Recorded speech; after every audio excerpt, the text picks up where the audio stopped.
Bueno, y continuamos aquí en Paz a la Tarde, y bueno, y ahora tenemos un invitado que tenemos cada 8 días, que es experto en el servicio militar obligatorio. Entonces, Carlos Umaña, bienvenido nuevamente a Paz a la Tarde, ¿cómo va todo? Hola Alejo, muy buenas tardes para usted y toda la familia del Pabellón y los televidentes que nos acompañan en esta tarde.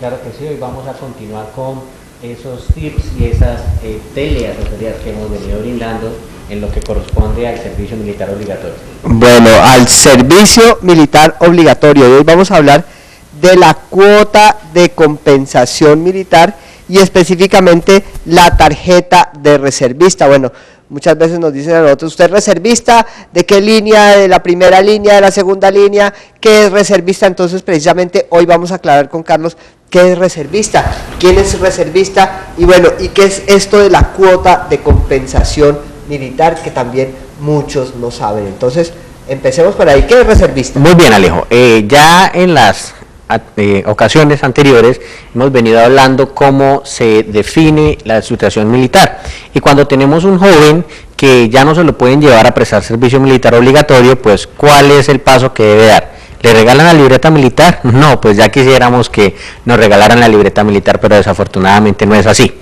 Hay que adquirir esa libreta militar por un costo que se denomina la cuota de compensación militar.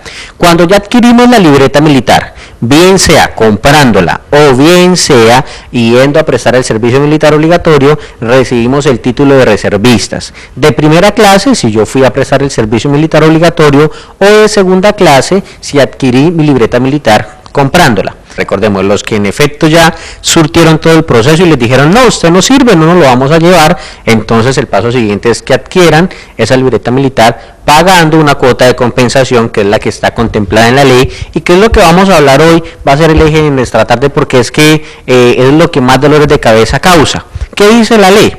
Que ese joven que no se va a prestar servicio militar obligatorio, para que le entreguen su libreta militar, debe de hacer un pago que está conformado por 3 aspectos. El primero pues sería el 1% del patrimonio líquido del núcleo familiar.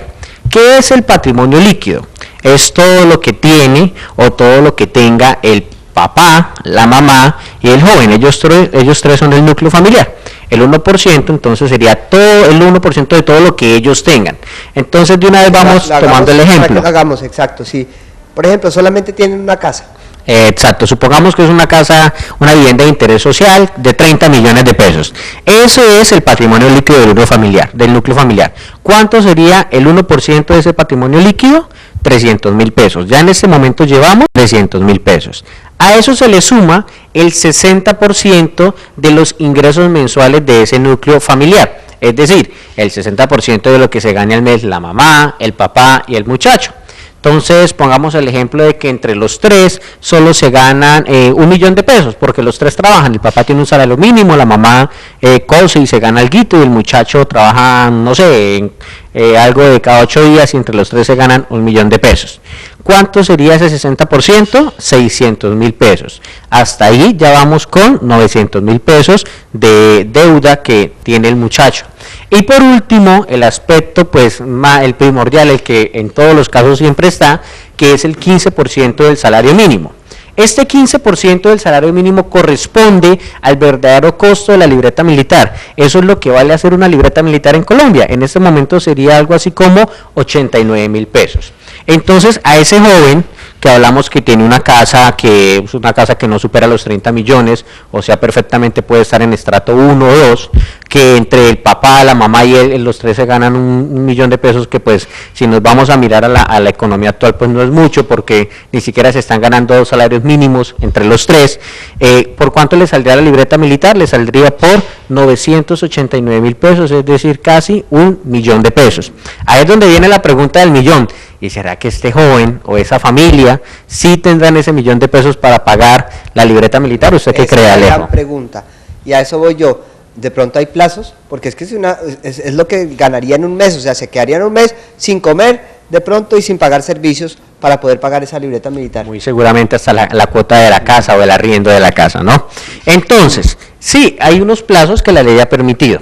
El primer plazo es de 3 meses para pagar esa factura, es decir, el joven tiene 3 meses, 90 días para pagar esos 980.000 pesos. Si no pagan esos 3 meses, lo van a multar. La multa corresponde al 30% del valor total de la factura. Entonces, si la factura fuese de 1.000.000 de pesos, pues cuando él ya vaya a pagar, ya no pagaría 1.000.000, sino 1.300.000 pesos por la multa. Ahí le dan 2 meses más, y si en los 2 meses él no paga, ya eso se va a cobro jurídico. Entonces es un tema pues bien delicado. Pero también pues hay que destacar el trabajo que ha venido haciendo el Congreso de la República en materia de este tema, y hoy quiero por ejemplo contarles una opción que hay muy buena para los jóvenes que pertenezcan al CISBEN o que pertenezcan a la Red Unidos. Resulta que en el año 2008 y en el año 2012 salieron 2 leyes muy importantes impulsadas por el Congreso en cabeza del senador Manuel Virgües. ¿Y qué logró este senador? Que las personas que tengan CISBEN nivel 1, nivel 2 o nivel 3 no van a pagar ni el 1% del patrimonio líquido del núcleo familiar ni el 60% de los ingresos mensuales de ese núcleo familiar. Si volvemos al ejemplo del comienzo, entonces el joven no pagaría ni los 300.000 pesos del primer ítem ni los 600.000 del segundo. ¿Cuánto pagaría? La laminación, 89.000 pesos. Entonces todos los jóvenes que tengan un puntaje del CISBEN por debajo de 62 van a pagar nomás el 15% del salario mínimo para su libreta militar. Pero además este senador también logró que las personas que pertenecen a la Red Unidos o que son desplazados, la libreta les salga totalmente gratis. Es decir, hoy en día el desplazado y la persona que pertenece a la Red Unidos no paga absolutamente nada por la libreta. Y llevando la línea de lo que hablábamos hace 8 días con respecto a las multas, también hay una muy buena noticia para las personas desplazadas y los de la Red Unidos. A ellos no se les cobran las multas. Si yo soy desplazado y tengo una multa, por ejemplo, de remisos, que es la más costosa, mi libreta me la entregan totalmente gratis, que son beneficios que pues se han logrado y hay que destacarlo porque es algo que yo estoy seguro nos va a aliviar mucho el bolsillo, Alejo. Bueno, Carlos, muchísimas gracias entonces por aclararnos estas dudas referente a las multas. Entonces ya saben, a ponerse al día, y hay buenas noticias entonces para aquellas personas pues que están en los estratos más bajos.